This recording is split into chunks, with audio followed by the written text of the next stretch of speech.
Good morning, Monday morning. The videos this week are going to focus on the idea of seeing through and embodying. Seeing through the self, seeing through thought, seeing through truth, right? What do we mean by truth? How do we create that framework? How do we embody that framework? And ultimately looking at the veil of mortality. How do we prepare for that? And I see these subjects as definitely a continuation of what I was talking about last week with the idea of the sort of fundamental, foundational presence of consciousness. And even the week before that, the principles of practice.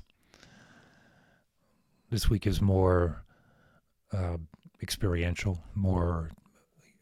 I want to share some of the, some of the ideas, some of the language, but I'm trying to think of it as the embodiment of the practice. So today, what is it to see through the self? And all of these tie together because seeing through the self is seeing the truth of how things really are. It's recognizing that the self is a construct that is not just going to die, but is actually dying at every given moment because the self is a process. I'm going to start with a story. It's a story of an experience I had that I think you'll hear the story. It's not a very, it's an experience. So let me just dig into it. It's from a while ago now, maybe 15 years ago, because it was early morning, maybe 6:30 in the morning, and I was in downtown Pittsburgh. So it was definitely well before COVID. And it was also a time in my life when I would get up early and go into town and go to the gym and work out and run and do all of that before getting to the office at 7ish or so. So I can date it probably to maybe 20 years ago because it was the mid 2000s that I was running and doing, working out like that. So I'd finished. It was still dark. I was on my way to the office. So it was winter. But there was no snow on the ground, and the air was cold, very clear, and the sky was incredibly rich, the darkness of the sky. And I was aware of the darkness of the sky, even though I was walking across a square in town that was quite brightly lit. But there weren't a ton of people there yet. And I was listening to music.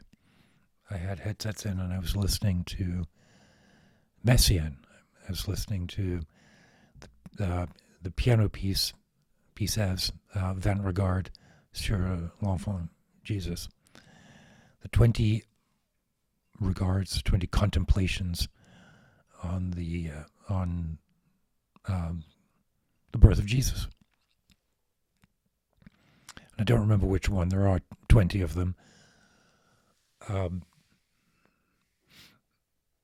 And I remember looking up at the sky, right, this dark, rich canvas of the night sky, and seeing stars, which is uncommon when you're in the city. Often the light, the residual ambient light of the buildings is enough to make it really difficult to see the sky, either because it covers up the night, it's brighter than the night sky, or because my night vision is not good. But in this particular moment, as I was walking across the square and aware of the darkness of the sky and the brightness of the stars, the patterning of the stars seemed to line up with the music. And, I talk about Messiaen a lot, and in part it's because of experiences like this, where in Messiaen's music, you can get a sense of these gestures that seem to spiral away from an object, like that glittering hyperspatial object that I talked about last week from the McKenna images, the glittering object in hyperspace. Some of Messiaen's music feels like these effusions from an unseen source that triggers the sound. Messiaen's music also has this sense of deep patterning, and that we are seeing a window of a pattern that, if we could see the full extent of the overlapping patterns and the conditions of canon and augmentation and the techniques that Messiaen uses, if we could see that pattern unfold in its entirety, we would witness the duration of the universe. Get that sense, right? And I was feeling both of those. I was walking, and I felt strong. I had just finished running. I was clean. I was preparing for a day's work. And as I was walking across the space it's called the Pittsburgh Plate and Glass, the PPG Plaza in Pittsburgh, which is, an office building, but it is a square, or it's built around a square. And there are these sort of castle-like spires, right? There are 4 of them that jut up. So it's quite an unusual building. And although I don't think it's the case anymore, it was built for the headquarters of Pittsburgh Plate and Glass, which at the time was sort of an international supplier of industrial glass. Right? So it's a very reflective space, and in terms of light, which may be one reason why the darkness of the sky was so vivid as I was walking through. But I felt as I was walking that although I was moving, it was the earth that was moving, and I was moving. I was stepping in place, as if I was on a conveyor belt. And then at the same time, the stars seemed to be connected, just for a moment, by this network of bright neon green. For that moment, and it was just I've talked about it already 100 times longer than the moment lasted. But the stars seemed to be connected in a synaptic pattern.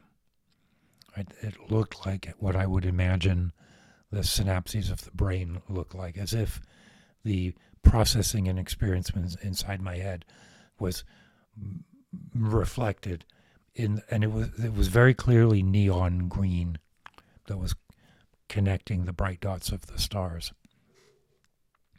And for that moment, for just that small instance, there was no distinction between the body that, remember, was walking but not moving, the sky that was dark and rich, filled with bright lights that were connected by neon green, and then this music was playing this sort of intercessionary role, right? This liturgical role. Now, I look back on that now, and there's more than just connection. Like, there's more than just this idea that there's a shared perception, there's a sense of recognition and being known. That, yeah, on the one hand, being known is the cosmos looking back, the sense of a personal, relational entity undergirding that foundational consciousness. And I explore that idea. In this case, the being known felt being positioned like a jigsaw puzzle, piece fitting perfectly in.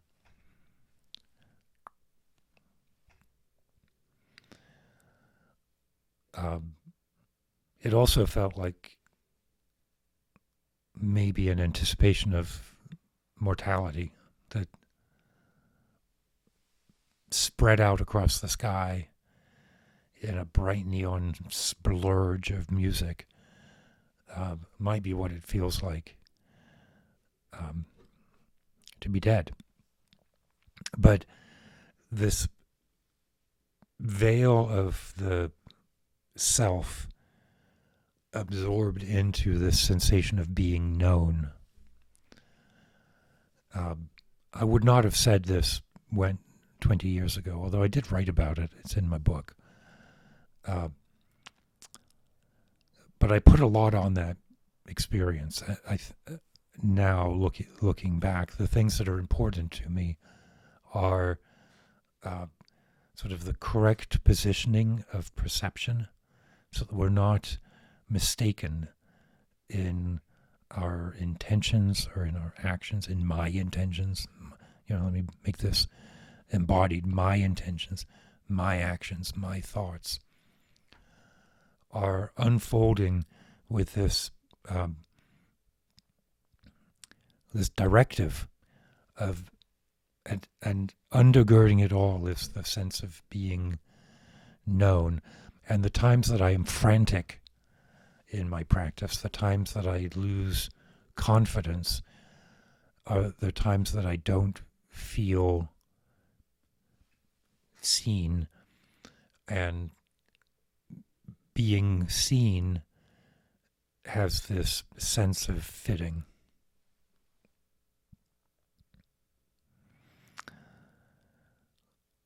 There's an inner voice that I have, that you have.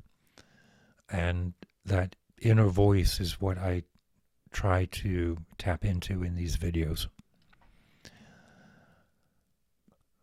because it feels good and true.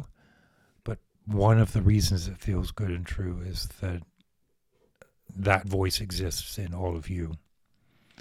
And it is through that connection of that inner voice, which can be accessed through this kind of experience of really scrutinizing the framework, the veil of self, really looking. Look, this is an experience. We're walking from the YMCA to an office in downtown Pittsburgh. It wasn't something that required 3 years in a cave. It wasn't something that even necessarily required a particularly stable practice, because 20 years ago, what did I know? I can already hear my 20-year-older self looking back on me today, perhaps watching this video and thinking, yeah, what did 56-year-old Andrew know? Nothing. You knew nothing. But you have to trust that inner voice, because that inner voice is the voice that knows and sees and is known and is seen.